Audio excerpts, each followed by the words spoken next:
Hi there, and welcome along to episode 14 of Content Marketing Commute. Great to have you here. I'm out here on a lunchtime walk today in my little town in the south of France. I am by myself, but I have a friend with me, the famous Mistral wind. It's a windy day, so throughout this episode you might hear a little bit of my friend the Mistral getting in the microphone and stuff, but that's what this podcast is all about. We're in the wild. We're out for a walk. And it's windy today. But you're with me. And you know what, friends? We're going to go today and see a bit of the wildlife around here. We're going to go see our friends the chickens and maybe a couple of horses. So you'll have to stick around to see the wonderful wildlife. If you are listening on one of the apps, Spotify, Apple Podcasts, etc., get into the description and come over to YouTube and watch the full video as well. You'll get to see the sights as well as hear the sounds. And if you are new to the podcast, if you're new to Content Marketing Commute, first of all, welcome. It's fantastic to have you here. You're part of the crew now, okay, officially. And secondly, this is the format we call About Last Week. So we do kind of two formats on the show. One week I interview an expert guest like I did last week, Alaric Moras from Valeo. We talked about B2B social media.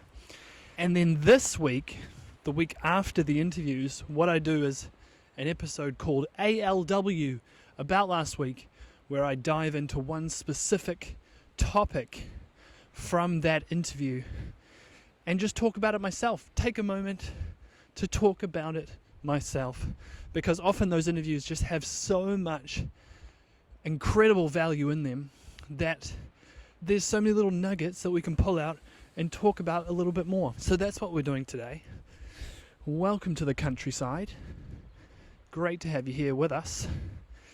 And so today, one specific thing that Alaric talked about, actually we're going to play his little caption. So here he is, Alaric, this is what he said.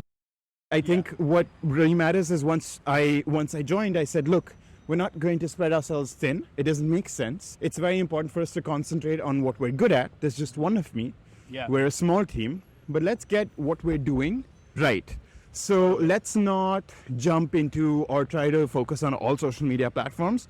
Let's focus on LinkedIn for now, see what we can do, and then take it from there. And so that's what I want to focus in on today, is that sense of like, we all have, a limited budget, unless you're at some massive company. If you're working at a smaller company with a smaller marketing team, a smaller budget, you simply can't do it all, right? And sometimes in marketing, we think we have to be doing it all, and we burn ourselves out. There's just so many channels today. Can we just be honest for a second? Like, how are we expected to be on all these social networks, to be running email newsletters, blogging on YouTube, LinkedIn, TikTok, etc.? How are we simply meant to do it all? And what I want to talk about today is that actually you don't need to be doing it all. And as Alaric said there in that little piece, and I thought it was brilliant, he talked about really taking a bet, picking a channel or two where your audience is and where you know you can grow, and being epic on it, right? And I think that is absolutely fantastic, because let's just list them off, okay? So you got LinkedIn, you got Twitter, X now, right? You got Instagram, Facebook, TikTok, YouTube, becoming a bigger thing for marketers. You got your blog, you got your website, you got newsletters, you got events, you got webinars, you got all sorts of things. And you might categorize these as channels, or you might think about it slightly differently, but at the end of the day, these are all different things that you're expecting to be able to do. And possibly that's a little bit unrealistic. Not only is it unrealistic, but if you do end up doing it, and maybe you can, manage to be on these platforms and across all of them, at least through repurposing and stuff, I guarantee you that the quality of what you're pumping out won't be there. So instead of being average on a bunch of different platforms, why not be epic on one or two? And we're going to take a quick break because here we are with our friends the chickens. This is real life Chicken Little. I think that was one of them. There's literally like 100 chickens in here. We started coming here to buy our eggs. So thank you, chickens, for our eggs. My children love them. My wife loves them. I love them. I had some scrambles this morning, probably from you guys. Now, do you have any thoughts about content marketing? Okay, good to know. Well, good to see you, chickens. Let's go see the horses.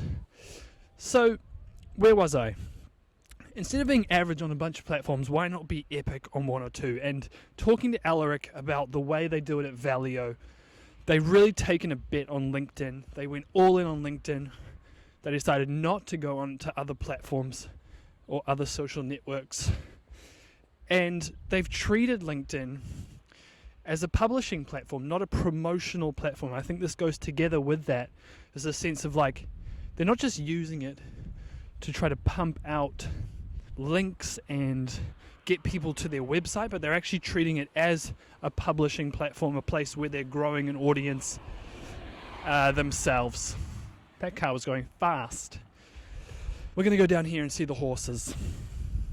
And this made me think of a few things, okay? So, do you remember when Clubhouse came out? A couple of years ago, there was an app called Clubhouse. If you're newer to the game, maybe you haven't even heard of it. I'm sure you had, because for a moment it was a really big thing. And everyone was like, man, we have to be on Clubhouse. Like, it's the new thing. All the people from LinkedIn are going to be there. And, like, our brand has to be there. And I had a boss at the time, and I love her. She loves new things, and she talked a lot about how we needed to be on Clubhouse, and I was very skeptical as to wanting to do that. Maybe there's times when you need to jump on a new thing, but really my thought around that was like, already spread pretty thin. There's this new shiny object called Clubhouse, a new social network, and everyone thinks you have to be on there. But why don't we just get better at what we're doing? And why don't we just commit to being better, say on LinkedIn, where we know our audience is, before we jump onto some shiny new object? And so that's my Clubhouse story. And it's just one example of these shiny new objects that come up and kind of like pull our attention away from where we can actually reach our audience and actually add the most value. And spoiler alert, no one talks about Clubhouse anymore. It's disappeared, I'm pretty sure. And is that sad? I don't know. But sometimes it takes just kind of like not being an early mover, because you're going to distract yourself on where you know you can actually add the most value. So that's a point to be made there. So just kind of stepping back, where does this sense come from that we have to be on everything? Well, I think especially for kind of startup and scale up marketers, we look at B2C, we look at bigger B2B companies and we think, oh, it's really cool what they're doing. But you can't really compare yourself if you're in a team of, say, 2, 3, 4 marketing people with, a serious corporate brand or a B2C brand. And I think a big example I recently saw come up around this was the Barbie movie. And the Barbie movie, as a movie, it got a lot of kind of attention.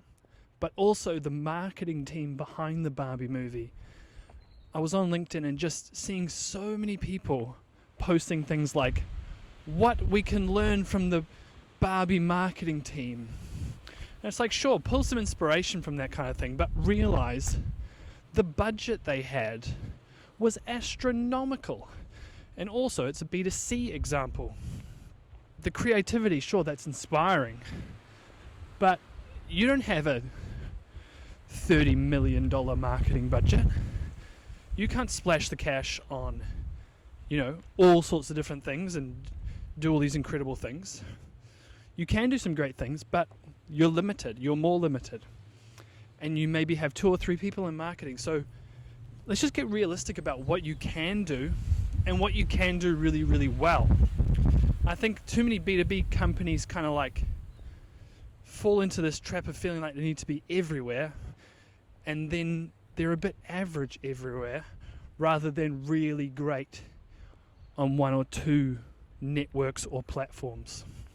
And so I wanted to pull up some examples of companies that have done this really, really well. So obviously Valeo is one of them.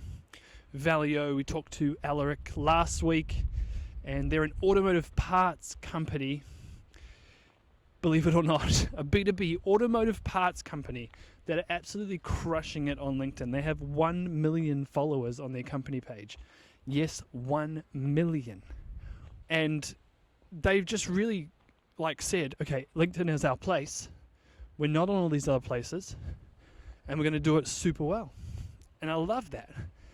Another one is Gong, that I think has done LinkedIn specifically really, really well. Perhaps they're on other places too, and I'm sure they have a decent sized marketing team, and they're a multi-billion-dollar company now. So don't necessarily need to compare everything we do against them, but the way they did LinkedIn was fantastic. Oh my gosh, a dog, he's behind a fence.